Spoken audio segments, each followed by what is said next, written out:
Online जानकारी news में आप सभी का स्वागत है। देश के गृह मंत्री अमित शाह की मुश्किलें बढ़ गई हैं। दरअसल महाराष्ट्र के अपने दौरे के बीच गृह मंत्री अमित शाह ने एक ऐसा बयान दिया है जिसके चलते उनके खिलाफ अब एफआईआर दर्ज करने की मांग की गई है। उनके खिलाफ गृह मंत्रालय से एक्शन लेने की मांग की गई है। दरअसल अमित शाह जी ने ऐसा क्या कर दिया जिसके चलते उनके ऊपर एफआईआर दर्ज करने की मांग की गई है, इसके बारे में जानकारी आगे मैं आपको देने वाला हूं। साथ ही साथ दो और बड़ी खबरें मैं आपके सामने रखूंगा। दूसरी बड़ी खबर सामने आ रही है, मुसलमानों को लेकर देश के प्रधानमंत्री नरेंद्र मोदी का एक और बयान सामने आया है। प्रधानमंत्री नरेंद्र मोदी जी ने मुसलमानों पर जो बयान दिया है वो अपने आप में बेहद चौंकाने वाला है। दोस्तों, क्या कहा है प्रधानमंत्री ने अपने बयान में, इस पर भी चर्चा करेंगे। साथ ही साथ मध्य प्रदेश से एक बड़ी खबर सामने आ रही है, जहां पर बजरंग दल और विश्व हिंदू परिषद के लोगों की पुलिस वालों ने जम करके धुलाई की है। किस लिए, इसकी भी जानकारी आपको देंगे। उससे पहले एक छोटी सी रिक्वेस्ट, अगर यह वीडियो आपको पसंद आए तो इसको लाइक जरूर करिए। चैनल पर अगर आप नए हैं तो सब्सक्राइब करने के बाद बेल आइकन को प्रेस करना ना भूलें। बात करेंगे पहली और बड़ी खबर की। सबसे पहले स्क्रीन पर आप लोग ये खबर देखिए। महाराष्ट्र में बीते दिन केंद्रीय गृह मंत्री अमित शाह ने रायगढ़ जिले का दौरा किया था। इस दौरे के दौरान गृह मंत्री अमित शाह ने रायगढ़ किले का निरीक्षण किया और छत्रपति शिवाजी महाराज को श्रद्धांजलि अर्पित की थी। इस दौरान उन्होंने अपने भाषण में एक ऐसा काम कर दिया है जिसके चलते उनके ऊपर एफआईआर दर्ज करने की मांग की गई है। क्यों, आप देखिए स्क्रीन पर। बताया जा रहा है कि जिस तरीके से छत्रपति शिवाजी महाराज को उन्होंने रायगढ़ किले पर जाकर के श्रद्धांजलि अर्पित की गृह मंत्री ने, इस दौरान उन्होंने अपने भाषण में औरंगजेब की कब्र को समाधि का दर्जा दे दिया, जिसके बाद से राज्य में यानी महाराष्ट्र में बयानबाजी का दौर शुरू हो गया है। अमित शाह के इस भाषण पर शिवसेना यूबीटी सांसद संजय राउत ने प्रतिक्रिया दी है। उन्होंने अमित शाह के खिलाफ एफआईआर दर्ज करने की बात कही है। गृह मंत्री अमित शाह के रायगढ़ किले में दिए भाषण पर प्रतिक्रिया देते हुए शिवसेना यूबीटी नेता संजय राउत ने कहा है, 3 महीने से वे औरंगजेब की कब्र हटाने का काम कर रहे हैं। यह कब्र महाराष्ट्र के खिलाफ उनके युद्ध का जीता जागता उदाहरण है। जिन्होंने महाराष्ट्र पर हमला किया, हमने उनकी कब्र यहीं खो दी। वे ऐसे व्यवहार कर रहे थे जैसे वे अब कब्र उखाड़ देंगे, लेकिन कुछ नहीं हुआ। संजय राउत ने कहा, जिसे हम कब्र कहते हैं, अमित शाह ने उसे समाधि कहा। अगर वह समाधि है तो आप 3 महीने से दंगे क्यों कर रहे हैं? महाराष्ट्र में सबसे ज्यादा गड़बड़ हुई है। दंगाइयों को राज्य के गृह मंत्री और मुख्यमंत्री का समर्थन प्राप्त था। अगर किसी दूसरी पार्टी का नेता इसे समाधि कहता तो भाजपा के नेता उस नेता का जीना मुश्किल कर देते। संजय राउत ने कहा कि गृह मंत्री ने छत्रपति शिवाजी महाराज का भी अपमान किया है। संजय राउत ने आगे कहा, दूसरी बात यह है कि अमित शाह शिवाजी कहते रहते हैं, हम उन्हें शिवाजी महाराज कहते हैं। यह अपमान है। उनके खिलाफ रायगढ़ थाने में एफआईआर दर्ज होनी चाहिए और वो भी गृह मंत्रालय को आदेश भी देना चाहिए। तो कहीं ना कहीं अमित शाह के खिलाफ शिवसेना यूबीटी के सांसद संजय राउत ने, आप देख सकते हैं किस तरीके से एफआईआर दर्ज करवाने की बात कही है। साथ ही साथ गृह मंत्रालय से भी अमित शाह के खिलाफ कड़े एक्शन की मांग कर दी है, क्योंकि अमित शाह ने औरंगजेब की कब्र को समाधि का दर्जा दिया था, इसलिए यह विवाद खड़ा हुआ है। अब देखना यह होगा कि इस पर बीजेपी किस तरीके का रिएक्ट करती है। एक और खबर दोस्तों यहां पर सामने आ रही है। देश के प्रधानमंत्री नरेंद्र मोदी ने एक बार फिर मुसलमानों को पंचर वाला कह के उनका अपमान किया, ये लोगों की तरफ से कहा जा रहा है। साथ ही साथ कांग्रेस पार्टी के ऊपर उन्होंने हमला किया। क्या कहा है मुसलमानों को प्रधानमंत्री ने और कांग्रेस पार्टी ने को, ये आप स्क्रीन पर देखिए, उसके बाद इसकी चर्चा करेंगे। उन्होंने मुसलमानों के हित में किया।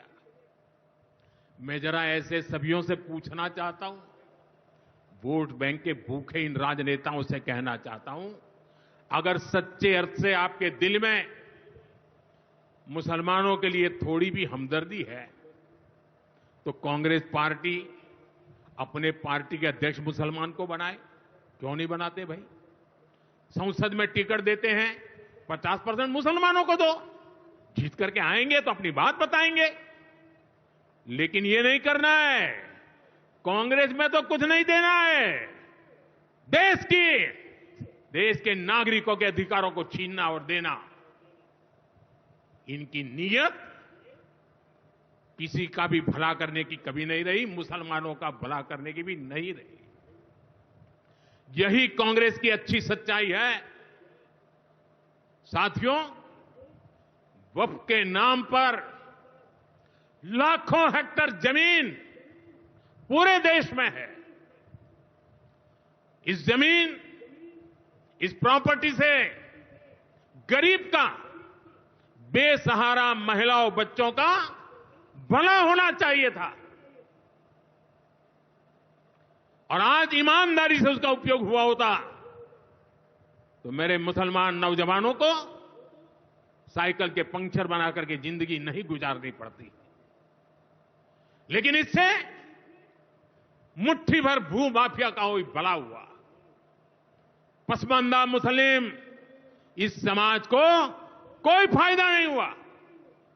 और ये भू माफिया किसकी जमीन लूट रहे थे?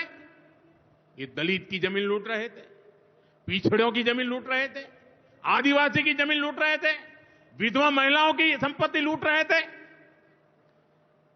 सैकड़ों विधवा मुस्लिम महिलाओं ने भारत सरकार को चिट्ठी लिखी, तब जाके कानून की चर्चा आई है। वक्फ कानून में बदलाव के बाद अब ये गरीबों से जो लूटा जा रहा है वो बंद होने वाला है।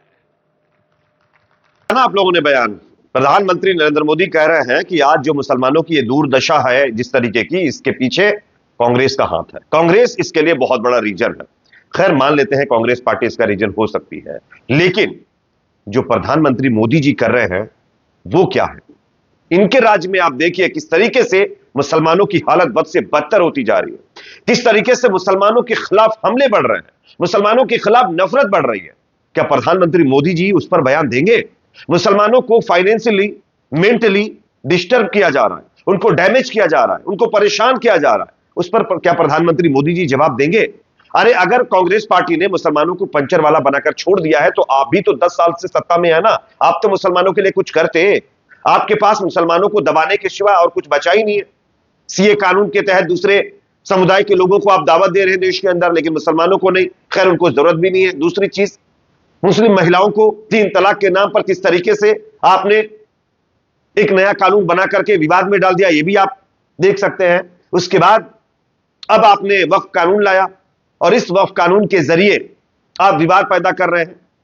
और अगर मुसलमान इसके खिलाफ थोड़ा आवाज भी उठा रहे हैं तो उनकी आवाज दबाने की कोशिश हो रही है आपके राज में। तो आप मुसलमानों को पंचर वाला कह लीजिए, भले ही कांग्रेस पार्टी ने यह दुर्दशा की होगी, लेकिन आप भी उसमें अब शामिल हैं। आप भी भला नहीं कर रहे हैं। आपके होते हुए भी मुसलमानों के खिलाफ मामले बढ़ रहे हैं, उनके खिलाफ नफरत बढ़ाई जा रही है। एक शब्द तो बोलिए मोदी जी इस पर, लेकिन आपके मुंह से उस पर एक शब्द नहीं निकलेगा, क्योंकि आपको सिर्फ हर कमी का दोष कांग्रेस और नेहरू जी के ऊपर डालना है। खैर इस पर आप लोग सोचिए, आप लोगों की अपनी राय। एक और खबर आ रही दोस्तों, मध्य प्रदेश के गुना से, जहां पर विश्व हिंदू परिषद और बजरंग दल के लोगों की पुलिस वालों ने जमकर पिटाई की है। खबर यह है कि मध्य प्रदेश के गुना में अंबेडकर जयंती के मौके पर बवाल हुआ है। यहां हनुमान जयंती जुलूस के दौरान पथराव की घटना के खिलाफ हनुमान चौक पर विश्व हिंदू परिषद और बजरंग दल के सदस्यों के द्वारा विरोध प्रदर्शन किया जा रहा था और बवाल किया जा रहा था, जिसको देख करके पुलिस ने पहले इनको समझाने की कोशिश की। उसके बावजूद भी जब ये नहीं माने तो पुलिस ने इनकी सेवा पानी की है और इनकी जम करके धुलाई की है, जिसके चलते कई बजरंग दल और विश्व हिंदू परिषद के लोगों को चोटें आई। ऐसी खबरें सामने आ रही है। पुलिस का कहना है कि मामले को कंट्रोल में लेने के लिए हमने इस तरीके का बल प्रयोग किया है। खैर इस पर आपकी राय कमेंट सेक्शन में रखिए। वीडियो पसंद है तो लाइक करिए, शेयर करिए, चैनल पर नए तो सब्सक्राइब जरूर करें।